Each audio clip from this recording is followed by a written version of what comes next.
अस्सलाम वालेकुम एवरीवन, क्या हाल चाल है आप लोग के? ठीक ठाक हैं।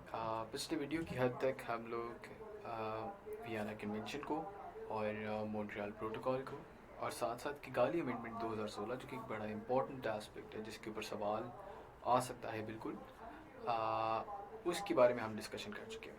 और जाहिर है अगर आप वियना कन्वेंशन और मॉन्ट्रियल प्रोटोकॉल के ऊपर जो सवाल आए हुए हैं उनकी भी बात करें तो उसके अंदर भी आप किगाली अमेंडमेंट की बात करके एक नया डिस्टिंक्टिव किस्म का एस्पेक्ट अपने आंसर के अंदर दे सकते हैं, जो कि आई कैन गारंटी यू आपको बाकी किसी बुक में भी ऐसा नहीं मिलेगा। आपको मोस्टली इसके बारे में इतनी गुफ्तगू नहीं की जाती, लेकिन ये बड़ा इंपॉर्टेंट है क्लाइमेट चेंज को के पस मंज़र में। तो उम्मीद है कि आपको तमाम बातें समझ आ गई। आज हम बात करेंगे United nation conference on environment and development, जिसको कॉमनली अर्थ समिट भी कहा जाता है या रियो कॉन्फ्रेंस भी कहा जाता है। ठीक है, क्योंकि रियो डी जनेरियो ब्राज़ील में हुई थी 1992 में, और इस की बिना के ऊपर इसको ये कहा जाता है United nation conference on environment and development या अर्थ समिट या रियो कॉन्फ्रेंस।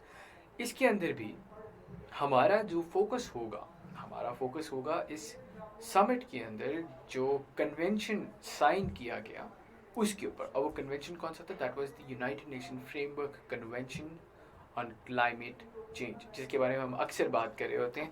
इधर भी लिख देता हूँ, UNFCCC, United nation framework convention on climate change. ठीक है, इसके ऊपर हमारा ज़्यादा फोकस होगा। तो conference United nation conference on environment and development Rio de Janeiro में हुई 3 से 14 जून इसकी डेट थी जब ये होती है। इसकी जो इनफॉर्मल नेम है वो अर्थ समिट है। ये सारी बातें हैं आपके एमसीक्यू के हद तक। होस्ट गवर्नमेंट इसकी ब्राज़ील थी। नंबर ऑफ गवर्नमेंट्स पार्टिसिपेटिंग 172 आपकी गवर्नमेंट थी जो कि पार्टिसिपेट करती, यानी कंट्रीज़ के रिप्रेजेंटेटिव से 172 कंट्रीज़ वर प्रेजेंट। इनमें से 108 जो हैं वो हेड्स ऑफ स्टेट थे गवर्नमेंट, यानी प्राइम मिनिस्टर्स और प्रेसिडेंट्स और फॉर दैट मैटर डिक्टेटर्स, जो भी हेड ऑफ स्टेट था वो। कॉन्फ्रेंस के सेक्रेटरी जनरल थे Morris F strong from Canada, and the organiser of course was the United nation conference on environment and development secretariat. अगर इसकी principal theme की बात की जाए कि इस कॉन्फ्रेंस की यानी इस अर्थ समिट 1992 की थीम क्या थी, तो इसकी जो प्रिंसिपल थीम थी वो थी environment and sustainable development. Environment के एम्बिट को एक्सप्लोर किया गया और सस्टेनेबल डेवलपमेंट के एम्बिट को एक्सप्लोर किया गया। एनजीओ प्रेजेंस की अगर बात की जाए, ये तो हमने बात की ना अभी पीछे, 172 स्टेट्स के हेड्स या उनकी गवर्नमेंट के नुमाइंदे मौजूद थे।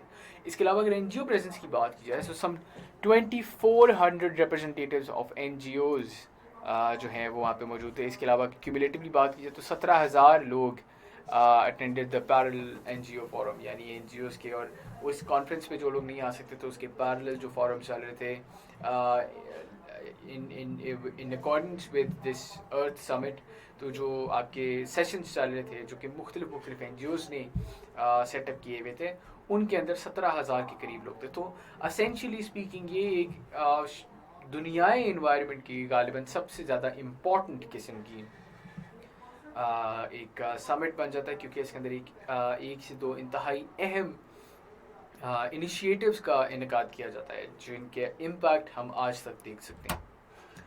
रिजल्टिंग डॉक्यूमेंट्स की अगर बात की जाए तो सबसे पहले अगर बात करें एजेंडा 21 था, जो कि इसके अगर नाम के साथ हम इसको अंडरस्टैंड करने की कोशिश करें तो 21वीं सदी का एजेंडा क्या होना चाहिए उसके ऊपर बात की गई, जिसके अंदर जो फोकस थीम्स थी वो इन्वायरमेंट भी थी, ह्यूमन राइट्स भी थी, डेवलपमेंट भी थी। ठीक है, खसूसन सस्टेनेबल डेवलपमेंट। फिर Rio declaration on environment and development, यानी एनवायरमेंट और डेवलपमेंट के ऊपर इनकी डिक्लेरेशन जिसके ऊपर कंसेंसस सारे लोगों का हुआ, वो एक था। और वो इन अ नटशेल यही था कि जी हम एनवायरनमेंट के बारे में बड़े फोकस तरीके से अब हम काम करेंगे। पिछले से पहले अगर इसकी अगर बैकग्राउंड देखा जाए तो आईपीसीसी की वो रिपोर्ट थी जिसके बारे में अक्सर मैं जिक्र कर चुका हूँ। क्लाइमेट चेंज के ऊपर रिपोर्ट आई, उसकी बेसिस के ऊपर इन लोगों ने ये एक पूरे के पूरा उसके बेसिस के ऊपर ये मुनक़िद किया। और आपकी डिक्लेरेशन होती है जिसको हम कहते हैं Rio declaration on environment and development. फिर आपके कुछ फॉरेस्ट्री के प्रिंसिपल्स थे, उनको डिफ़ाइन किया गया।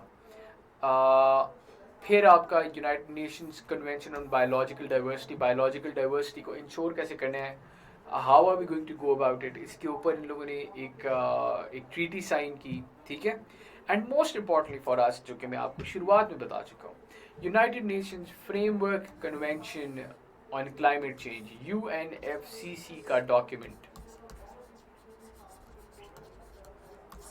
वो हमारे सामने बनकर आता है। फॉलो अप मैकेनिज्म इसका एक तो कमीशन ऑन सस्टेनेबल डेवलपमेंट बनाई गई, ठीक है, आपकी एजेंडा 21 की निस्बत से।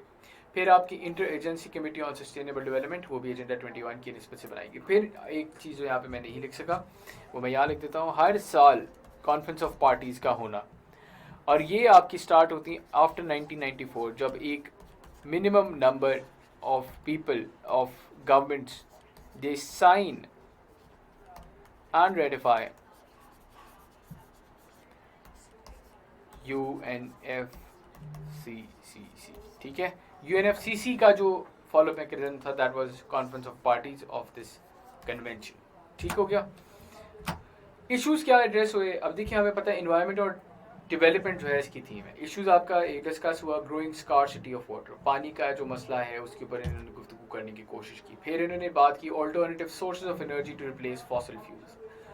UNFCCC जो है और ये रियो समिट जो है, इसका एक बहुत बड़ा फोकस, और ख़ुसूसन UNFCCC के लिहाज से अगर देखा जाए तो UNFCCC का जो कन्वेंशन साइन हुआ, इसका फोकस देखिए क्लाइमेट चेंज तो था, लेकिन क्लाइमेट चेंज में भी क्या, इसका क्लाइमेट चेंज के अंदर फोकस था आपकी कार्बन एमिशंस। आपको मैं पिछले क्लाइमेट चेंज का जो हमारा लेक्चर था, हमारा पूरा मॉड्यूल था, उसके अंदर मैं बता चुका कि क्लाइमेट चेंज की बहुत ज़्यादा सोर्सेज हैं मौजूद, ठीक है, और उसकी जो ग्रीन हाउस गैसेज है वो भी काफ़ी ज़्यादा है। लेकिन इन ग्रीन हाउस गैसेज में भी और इन सोर्सेज में भी जो खसूसन इम्पोर्टेंस का हामिल है, वो because of its proportion in the environment, it's contribution in the environment, that is the carbon emissions, ठीक है। और कार्बन एमिशंस के जो सोर्सेज हैं उनके ऊपर, तो कार्बन एमिशंस का जो एक बहुत बड़ा सोर्स है, यानी CO2 एमिशंस का एक बहुत बड़ा सोर्स आपका आ जाता है फॉसिल फ्यूल्स। तो इसकी रिप्लेसमेंट के ऊपर जो है गुफ्तगू हुई काफ़ी ज़्यादा।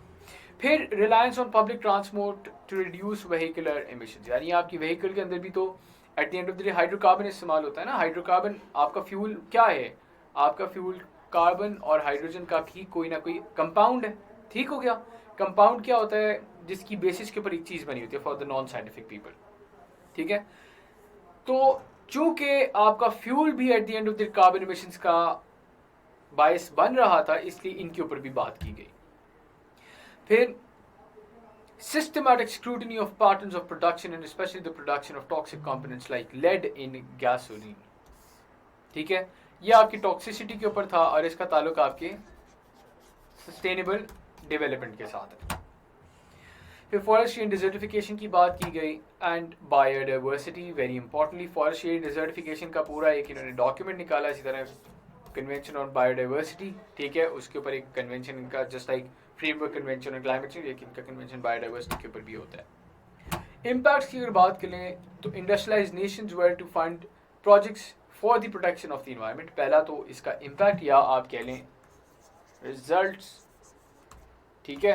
इम्पैक्ट और इसका रिजल्ट क्या, पहला जो कंसेंसस जिसके ऊपर ये पहुंचे वो ये कि इंडस्ट्रियलाइज्ड नेशंस जो हैं they were to fund projects for the protection of the environment, पहली बात। यानी जो हम लोगों ने आगे जाके पढ़ेंगे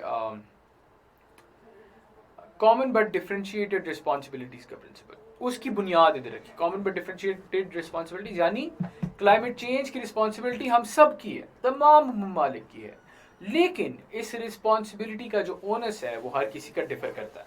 इस रिस्पॉन्सिबिलिटी की जो नौयत है वो हर किसी के लिए डिफर करती है, ठीक है।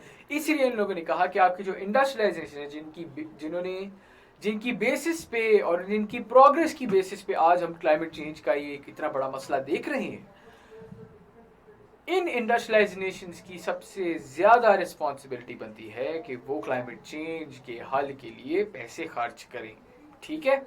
इसलिए उन्होंने कहा कि industrialized nations were to fund projects for the protection of the environment, और कंसेंसस इसके ऊपर डेवलप हुआ जिसके ऊपर साइनिंग हुई। A minimum of $10 billion a year of new money from Western countries was to be expected. Western countries खसूसन इसलिए क्योंकि Western countries of course they constitute the major chunk of the developed nations.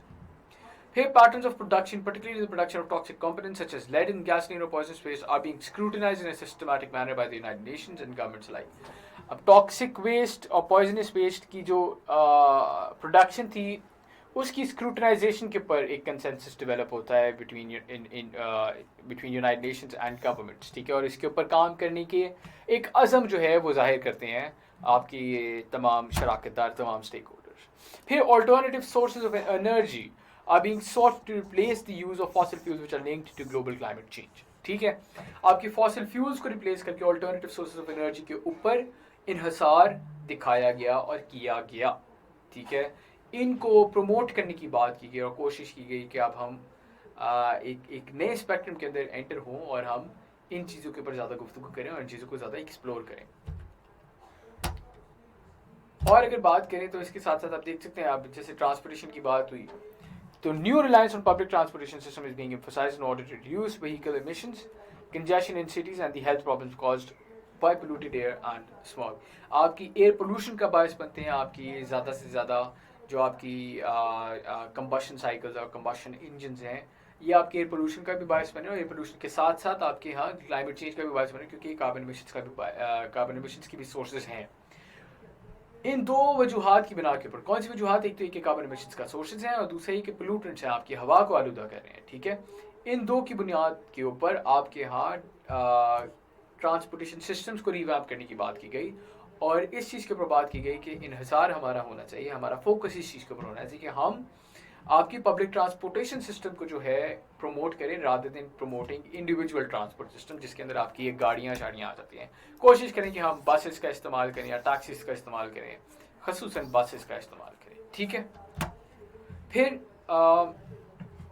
After this particular conference that is the earth summit, इसके बाद देखा गया कि there was this greater awareness and concern over the growing scarcity of water, पानी के बढ़ते हुए मसले के ऊपर कंसर्न भी शो किया गया, अवेयरनेस भी शो की गई, which in itself was very welcoming, ठीक है। तो आपकी अर्थ समिट तक तो बस इतना ही था, तो ये तो बातों की हद तक हो गया इसका as far as water is concern. Importance की बात करें तो अर्थ समिट, जैसे मैंने आपको शुरुआत में ही बता दिया कि हमारी दुनियाई इन्वायरमेंट में अगर इन्वायरमेंटल साइंस की बात की जाए तो environmental science as a subject के लिए जो सबसे इंपॉर्टेंट एक कॉन्फ्रेंस बन जाती है वो आपकी बन जाती है अर्थ समिट, क्योंकि इसके अंदर आपको मैंने बताया ना 3 से 4 चीज़ों के ऊपर गुफ्तगू की गई। फॉरेस्ट प्रिंसिपल्स, एजेंडा 21 जो कि सस्टेनेबल डेवलपमेंट का एक प्रीएम्बल बन जाता है, उसकी फाउंडेशन बनती है। फिर United nation framework convention on climate change and United nation convention on Biological diversity, ठीक है, तो वो भी एक इंपॉर्टेंट चीज़ बन जाती है। तो इन 3 चीज़ों के ऊपर गुफ्तगू अगर की गई है तो ये हमारे लिए एक बहुत एक पॉजिटिव साइन था।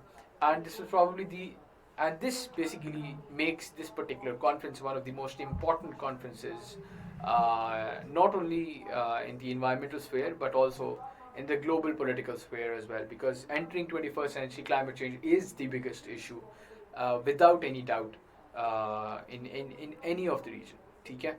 तो उस लिहाज से ये एक बहुत इंपॉर्टेंट कॉन्फ्रेंस बन जाती है। फिर आपकी earth summit influence all subsequent UN conference, चूँकि ये कितनी इंपॉर्टेंट थी इसलिए तमाम आने वाली कॉन्फ्रेंसेस के ऊपर इस कॉन्फ्रेंस का असर रहता है, which have been examined in the relation between human rights. अब इन्वायरमेंट का और डेवलपमेंट का ह्यूमन राइट्स के साथ ताल्लुक जोड़ना शुरू हो गए, पॉपुलेशन के साथ, सोशल डेवलपमेंट के साथ, women and human settlements. Women आपको याद है हम लोगों ने शुरुआती लेक्चर्स के ऊपर इन्वायरमेंटल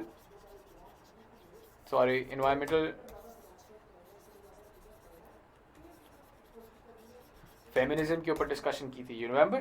तो इन्वायरमेंटल फेमिनिज्म को इसके बाद ही फ़रोग मिला ना, एंड फिर ह्यूमन सेटलमेंट्स और ये तमाम बातें। सो बेसिकली क्या किया इन लोगों ने, इंसानी हकूक़ के अंदर एक और पहलू शामिल हुआ, और वो किस चीज़ का पहलू था, वो पहलू था माहौलियात का और वो पहलू था आपके तरक्की का, ठीक है।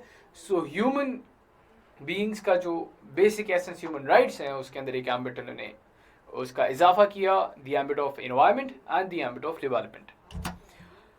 इसकी अगर मिसाल लें तो world conference on human rights held in Vienna, इसको भी वियना कन्वेंशन कहते हैं बाय द वे, 1993 में, for example, underscored the right of people to a healthy environment and the right to development. इससे पहले बात की जाती थी कि right to liberty, life and property, ठीक है। लिबर्टी, लाइफ और प्रॉपर्टी के साथ साथ अब आप एनवायरनमेंट के ऊपर भी बात करेंगे। ओवरऑल ह्यूमन राइट्स के साथ साथ एनवायरनमेंट को एक ह्यूमन राइट का, एक बेसिक ह्यूमन राइट के तौर पर, एक अच्छी एनवायरनमेंट को बेसिक ह्यूमन राइट के तौर पर क्वालिफाई कराने की बात की इस पर्टिकुलर कॉन्फ्रेंस के अंदर।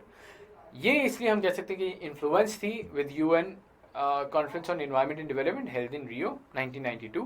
क्यों? क्योंकि तब जाके एनवायरनमेंट को एक प्रॉपर सॉलिड किस्म की एक बैकिंग मिलती है, एक फाउंडेशन मिल जाती है। फाउंडेशन ऑलरेडी सेट होगी हुई थी स्टॉकहोम कन्वेंशन में। उसके बाद बाहर पॉलिटिकल मसाइल की वजह से वो जब कम हो जाती है, उसको फिर एक बतदरीज आपको आप देखते हैं कि फाउंडेशन मिलती है रियो कॉन्फ्रेंस के तनाजुर में, और इस बेसिस के ऊपर अब आपके ह्यूमन राइट्स का एक बाकायदा तौर पे हिस्सा बन जाता है एक अच्छा इन्वायरमेंट का होना। ठीक है, सो yeah. So that is it as far as the United Nations Conference on Environment and Development is concerned. You summit is concerned, Earth Summit is concerned 1992. इसके अंदर जो इम्पोर्टेंट चीज़ थी United nation framework convention on climate change, उसके ऊपर भी गुफ्तगू हो गई और जनरली इसकी इंपॉर्टेंस पे भी बात होगी। सो इस कॉन्फ्रेंस से रिलेटेड या अर्थ समिट से रिलेटेड आपके लिए इतना ही जानना काफ़ी होगा। अब हम आगे पढ़ेंगे एजेंडा 21 को, and then will be studying Kyoto Protocol 1997, two very important aspects of this particular conference, और इंतहाई अहमियत के हामिल हैं वैसे भी, तो इनके साथ अब मैं कोशिश करूँ कि आपको मुस्तफ़ीद करूँ। तब तक के लिए मैं इजाज़त चाहूँगा। आप सबकी समाअतों का बहुत बहुत शुक्रिया।